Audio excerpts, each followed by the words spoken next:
Today we're doing a movie review on Me Before You. Me Before You came out in May of 2016 and it was directed by Thea Sharrock. It's a movie about a young woman named Lou Clark who lost her job at the cafe she worked at, so she needed to find a job because she had to help her family financially. So she gets a job with the Trainer family being a caregiver for their son, Will Trainer. Will Trainer is paralyzed from the neck down because of an accident that happened previously. He loved his life before. He had a beautiful fiance, a beautiful house. He would go on adventures and everything. He was very active and really just loved his life. But after the accident and being paralyzed, he got depressed, and so that caused him and Lou not to really get along that well. He was very cold to Lou. He didn't treat her well, and so she really didn't like going to her job. She really wanted to quit because he just wouldn't open up to her, and they just didn't really get along. And later on in the movie, you see that Will starts to open up towards Lou, and they start creating this bond, like a friendship. But you could tell that Lou was kind of starting to fall in love with Will. One day, as Lou was taking care of Will, she noticed scars on his wrist, and they were from a previous suicide attempt. Later on in the movie, we hear Will's parents arguing over a 6-month agreement they made with their son about having an assisted suicide in Switzerland and whether it was the right thing to do or not. And Lou really took this to heart when she heard it. Freedom? You called it freedom? We all agreed to it. Not the specifics, Jesus.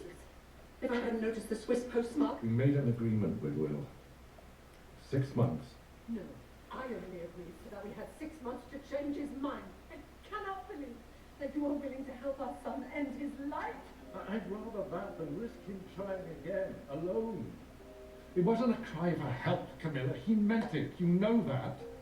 Now, this way we can be with him, supporting him, loving him. He's my son! Yes, he's my son, too! When she heard it, she at first just wanted to give up on them. She wanted to leave her job because she didn't want to be a part of that and feel responsible for that. But as she was thinking about it, she felt like she needed to help him and try to save his life and help him realize that life is worth living. This is horrible. I'm basically just on suicide watch. I am not going back. Look, a bucket list. Show him how good this time can be. Take him places. Make him laugh. Bloody hell. But Trine, what if that list could do more than that? What if it could make him change his mind?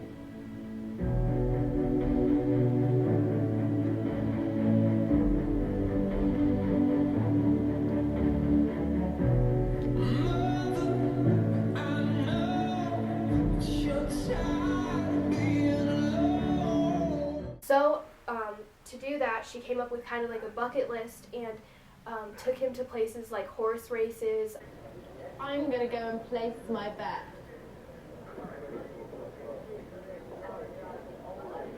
She took him to a Mozart concert. They went to his ex-fiance's wedding.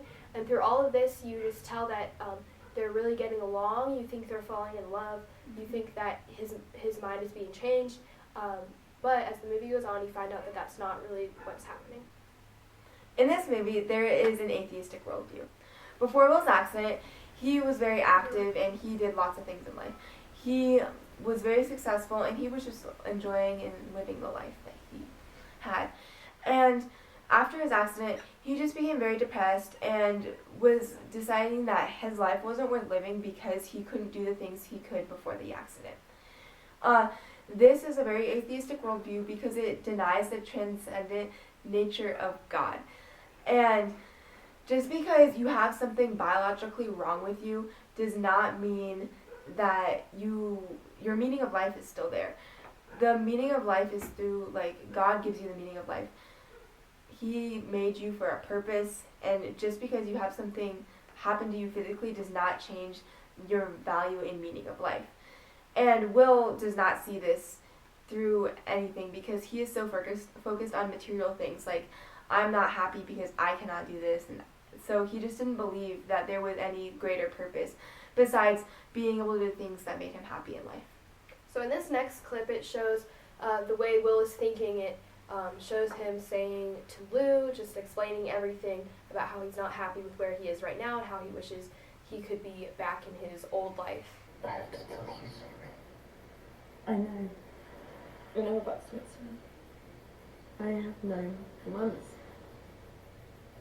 Listen, I know this is not how you would have chosen it. But I can make you happy. What?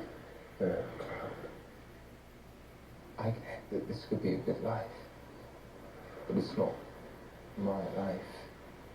It's not even close. You never saw me before. I loved my life. I really loved it. I can't be the kind of man who just accepts this. You're not giving it a chance. You're not giving me a chance. I have become a whole new person these last 6 months because of you. And that's why I can't have you tied to me. I don't want you to miss all the things that someone else could give you. And selfishly, I don't want you to look at me one day and feel even the tiniest bit of regret or pity. I would never think that. But I need it to end here. No more pain and exhaustion and waking up every morning already wishing it was over. It's not going to get better than this. The doctors know it, and I know it. When we get back, I'm going to Switzerland. So I'm asking you if you feel the things you say you feel. Come with me. I thought that I was changing your mind. Nothing was ever going to change my mind. I promised my parents 6 months, and that's what I've given them.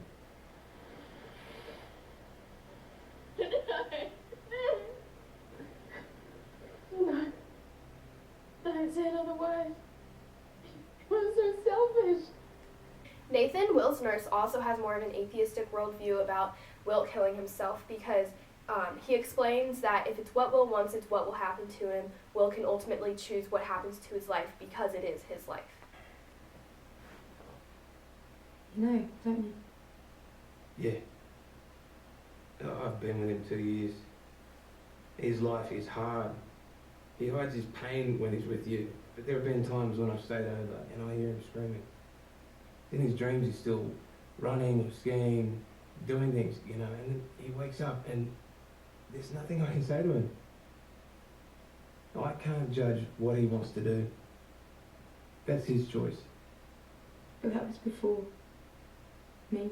Yeah, and I know that he did pretty much anything to make you happy. But I want him to live. But only if he wants to live.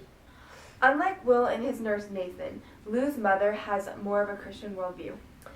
When Lou tells her family about that she has an option of going to Switzerland to be with Will as he's dying, her mom is so against it. She just says, like, no, it's no better than murder.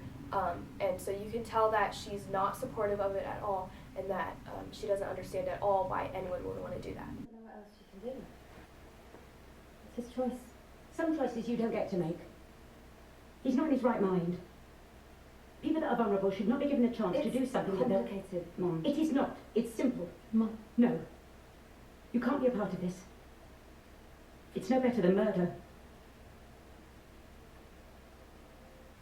In this movie, there is also a postmodernistic worldview.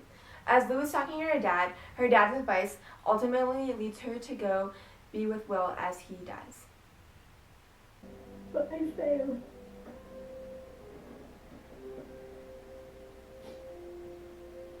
Who says you failed?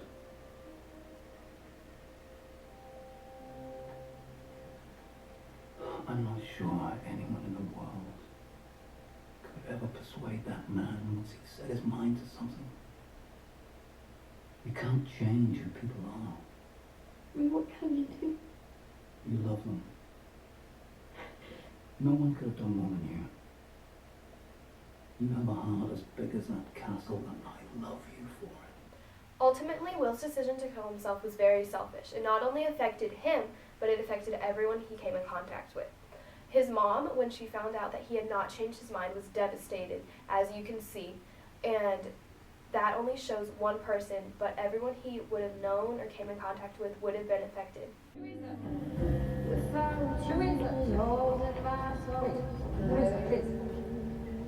don't need to pay me. I'm sorry.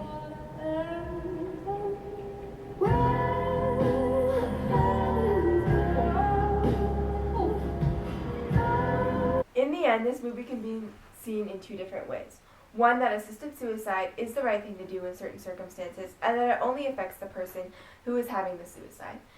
And two, that assisted suicide is wrong and it is like murder, and that it does not only affect the person who has the suicide, but also everyone that has been involved in their life. Overall, we would recommend this movie, and it was very good. But remember to watch with your worldview glasses on.